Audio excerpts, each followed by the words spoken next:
Hi viewers. இன்னைக்கு ஜூலை 30 சிறகடிக்க ஆசை serial என்னாச்சுன்னு சொல்லி பார்க்கலாம்க்கு முன்னாடி சேனல் சப்ஸ்கிரைப் பண்ணாதவங்க மறக்காம சப்ஸ்கிரைப் பண்ணுங்க.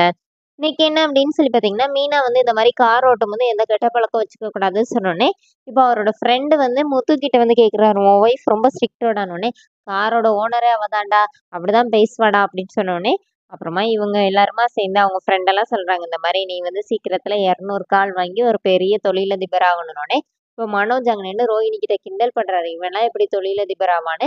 அப்போ முத்து என்ன சொல்றாருன்னா, நானா எப்படிடா தொழிலதிபர் ஆக முடியும் அப்படின்னு கேட்டோடனே, மனோஜ் வந்து அதானே இவனா எப்படி தொழிலதிபர் ஆவான் அப்படின்னு சொல்லி கிண்டல் பண்றாரு. அதுக்குள்ள மீனா வந்துடுறாங்க. இப்போ மீனா என்ன சொல்றாங்கன்னா, ஏன் அவரால முடியாது, அதெல்லாம் அவர் கண்டிப்பா ஆவாரு அப்படின்னு சொல்லிட்டு இப்போ விஜய் அவரே இப்போ மாதிரி கிண்டலா எல்லாருமா பேசிக்கிறாங்க. அப்புறமா மனோஜ் வந்து நேரா போய் ஒரு ஜோசியரை போய் பார்க்க போறாரு. இந்த மாதிரி எனக்கு இந்த மாதிரி லெட்டர் வந்திருக்குன்னு. அந்த ஜோசியர் என்ன சொல்றாருன்னா, நீ போடுற ட்ரெஸ் தான் உனக்கு கவசம் சொல்லிட்டு வரிசையா லிஸ்ட் சொல்றாரு. திங்கக்கிழமையில இருந்து சனிக்கிழமை வரை என்ன ட்ரெஸ் போடணும்னு.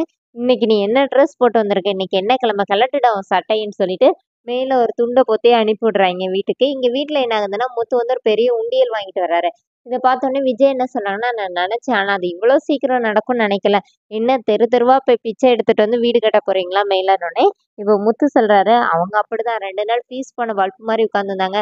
இன்னைக்கு எப்படி பேசுறாங்க பாருனோடனே, நான் இருக்கிறது இருக்கட்டும்டா, நீங்க என்ன பண்ண போறீங்கன்னோடனே, இப்போ அண்ணாமலை வந்து நீ கொஞ்சம் சும்மா இருக்கிறியா அப்படின்னு சொல்லி இவங்க பேசிட்டு இருக்கும்போதே மனோஜ் வந்து அம்மா அப்படிங்கிறாரு. அந்தா வந்துட்டானே பிச்சைக்காரன், ஏற்கனவே அவனுக்கு முன் அனுபவம் வேற இருக்கணும்னே விஜயா ஓடி போய் என்னடா பண்ணிட்டு இருக்கேன்னு சொல்லிட்டு அந்த துண்டை வந்து இழுக்குறாங்க. ஏன்டா சட்டை இப்படி சொருகி இருக்க, போடுடா அப்படின்னோடனே, என் பர்சனல்ல நீங்க தலையிடாதீங்கன்னு சொல்லிட்டு நேரா சாமி ரூம் போறாரு. சாமி கும்பிடுறாரு. சுத்துன்னு சுத்திட்டு ரூம்குள்ள வந்து உட்காந்துக்கிறாரு. இப்போ முத்து வந்து பாத்தீங்களாப்பா, மனோஜ் அம்மா கிட்டே எவ்வளவு திமிரா பேசிட்டு போறானோடனே விஜயா சொல்றாங்க, அவன் என்னடா பேசினானோடனே, என் பர்சனல்ல தலையிடாதீங்கன்னு சொன்னான்ல அப்படின்னோடனே, சரி நீ விஷயத்த சொல்ல அப்படின்னு அண்ணாமலை சொன்னோடனே, இந்த உண்டியல்ல காசு போட்டு நான் வந்து வீடு கட்ட போறான் அப்படின்னு மாதிரி சொல்லிட்டு இருக்கும்போதே ரோகிணி வந்து மனோஜ் வந்துட்டானோடனே, ஆமா ஆமா வந்துட்டான், உள்ளதான் இருக்கிறான், எந்த கோயில்ல போய் பிச்சை எடுத்துட்டு வந்திருக்கான்னு தெரியல, போய் பாரு அப்படின்னு சொல்லிட்டு இப்போ முத்து என்ன பண்றாருன்னா, அந்த உண்டியல எங்க வைக்கிறது, பேசாம இந்த ஓடுகாலி ரூம்லயே வச்சிடலாமா, அப்பதான் நம்ம திருடுனா மாட்டிக்குவோம், அவன் திருட மாட்டானோடனே, இல்ல இல்ல இப்ப இவன் இருக்கிற கோலத்துல போய் எதனாச்சும் கோயில்ல போய் உட்காராம ஆரம்பிச்சிடும் இந்த தூக்கிட்டு போயின்னு சொல்லிட்டு முத்து போய் அவங்க ரூம்லயே கொண்டு போய் வைக்கிறாரு. இப்போ உடனே ரோகிணி வந்து இவன் என்ன இப்படி பேசுறாருன்னொடனே இப்போ மீனா என்ன சொல்றாங்கன்னா, உள்ள போய் பாருங்க உங்க புருஷன் உட்காந்துருக்க கோலத்தை அப்படின்னு சொல்லிட்டு மீனா போயிடுறாங்க. உள்ள போய் பார்த்தோன்னே, என்ன மனோஜ் இப்படி உட்காந்துருக்க, அந்த முத்து உன்னை அடிச்சானா, இதெல்லாம் செஞ்சானே, இல்ல ஒரு ஜோசியத்தை போனேன்னு சொல்லி கதையெல்லாம் சொன்னோன்னே இப்போ ரோகிணி வந்து திட்டுறாங்க.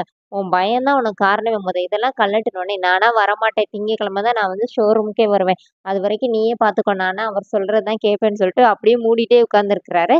அதோட என்னோட எபிசோட் எண்ட் பண்ணியிருக்காங்க. நாளைக்கு என்னன்னா, மீனா கிட்ட வந்து அவங்க கூட இருப்பாங்கல்ல நிறைய அக்காங்க, அவங்க என்ன சொல்றாங்கன்னா, உன் புருஷனுக்கு போய் நாளைக்கு வந்து பிசுரட்டு செஞ்சு கொடு, அவர் வந்து பிடிச்சி அப்போனே மீனா என்ன சொல்றாங்கன்னா, அவர் சும்மாவே நான் எதனாச்சும் செஞ்சா ஆஹா ஓஹோன்னு புகழ்வாருன்னொடனே, அதெல்லாம் வாய்ப்பே இல்லைன்னொடனே, அதெல்லாம் பண்ணுவாரு.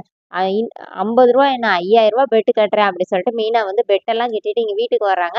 முத்து ஏதோ ஃபோன் பேசிட்டே, மீனா பாவம் வச்சுட்டே இருக்கிறாங்க. அவர் பாட்டு சாப்பிட்டுட்டே இருக்கிறாரு. ஃபோன்ல பேசிட்டே இருக்கிறாரு. மீனா பாவமா பார்த்துட்டே இருக்காங்க. அதோட என்னோட எபிசோட் ரன் பண்ணியிருக்காங்க. தேங்க்ஸ்.